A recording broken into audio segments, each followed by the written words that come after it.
Le grand moment est arrivé pour le cécifoot africain. Le Maroc ou le Sénégal décrocheront à l'issue de cette rencontre un billet pour la Coupe du Monde au Japon.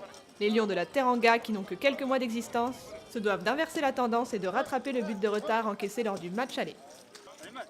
Le Maroc comptera sur sa mascotte futsal et ses nombreuses qualités, techniques et collectives, afin d'avoir la chance de devenir le premier porte-drapeau africain lors d'une compétition internationale. Mohamed Daoudi qui récupère ce ballon côté gauche, il accélère, il est seul devant le gardien, il tire l'arrêt de Pape Diouf. Daoudi récupère la balle aux 13 mètres, il s'infiltre sur le flanc droit, jeu technique pour effacer la défense sénégalaise. Il frappe et nouvel arrêt de Pape Diouf. Daoudi à gauche. Passe à Ahmed El Azouzi qui part à droite. Remet à Daoudi le capitaine, esselé. Et superbe retour de Ousmane Lo qui tacle ce ballon. Coup franc pour le Sénégal qui sera tiré par le capitaine Cherdiouf. Il frappe dans le mur. Driou Shotman, flanc gauche, qui passe à Daoudi. Daoudi qui dribble Ousmane Lo et la frappe trop à gauche. El Azouzi à droite qui temporise. Il passe Titi-Thiam, tente une frappe qui passe à droite du poteau. Coup franc pour le Maroc qui sera tiré par Imad Berka. Berka la frappe et l'arrêt de Pape Diouf. Cafouillage dans la défense marocaine. Moussa Cissé sans contrôler l'arrêt de Samir Bara.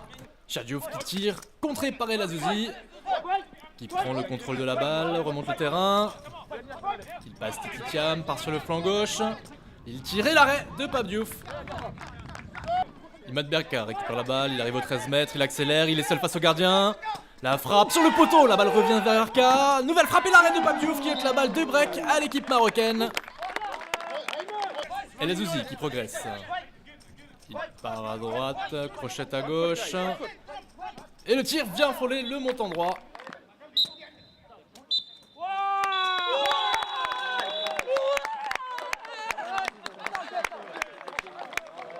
0-0. Le Maroc remporte ce double duel et se qualifie pour la Coupe du Monde. Le Sénégal n'a pas su concrétiser ses actions, mais peut être fier de sa prestation avec aussi peu d'expérience. Les hommes de Driss El Mountaki ont fait parler leur solidité défensive ainsi que leur capacité de projection afin de représenter l'Afrique durant la reine des compétitions. On est très content bien sûr de représenter d'abord le Maroc et ensuite le continent africain. Et on est content pour tout le Maroc parce qu'en fin de compte on représente le Maroc et on représente une population spéciale qui est très appréciée par les Marocains. Et on espère que ça va faire avancer et progresser le cécifoot au Maroc et en Afrique. L'impression de ce match, il y a eu certes une petite déception de ne pas être qualifié, mais pas du tout de regret. Sincèrement, on a appris de notre match d'avant-hier, on a rectifié nos erreurs, il y avait la compatibilité, l'envie. Moi, ce que j'avais regretté au premier match, c'était de ne pas jouer. Et aujourd'hui, j'ai eu entière satisfaction. Bon, il y a des choses à faire. Le plus méritant à gagner, c'est le Maroc. Sincèrement, ils ont été plus méritants depuis 8 ans. Ils sont au travail. C'est l'Afrique qui a gagné, quoi. Donc pour nous, c'est l'Afrique qui a gagné. On est tout à fait derrière le Maroc. On supporte le Maroc pour la Coupe du Monde. Il n'y a pas de souci. Mais quand même, nous avons vu une équipe sénégalaise qui se construit et qui petit à petit pourra faire la même chose. Ce match a été très dur. Il a été très difficile de jouer contre cette équipe sénégalaise. Ce sont vraiment des costauds. Mais la victoire est là, c'est le plus important. Je la dédie à la princesse Lamia, au roi Mohamed VI, au peuple marocain, ainsi qu'à ma famille, les entraîneurs et le staff technique. On est fiers de représenter le pays du Maroc et le continent africain. C'est une très grande responsabilité.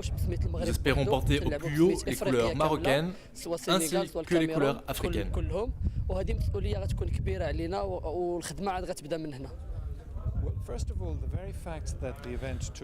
Le fait que cet événement ait eu lieu est un premier grand succès. C'est la preuve évidente du progrès effectué sur le chemin du développement des sports en Afrique. sujet que l'IPSA prend très au sérieux.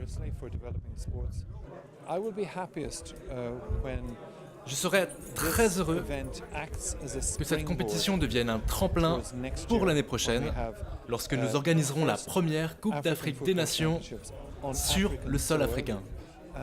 Je n'arrêterai jamais de dire à quel point la relation et le partenariat que nous avons avec l'UNADEV sont importants et ce que l'Union nationale des aveugles et déficients visuels a fait pour ce sport. Toutes les équipes UNADEV ainsi que les bénévoles engagés peuvent être très fiers de ce qu'ils ont accompli.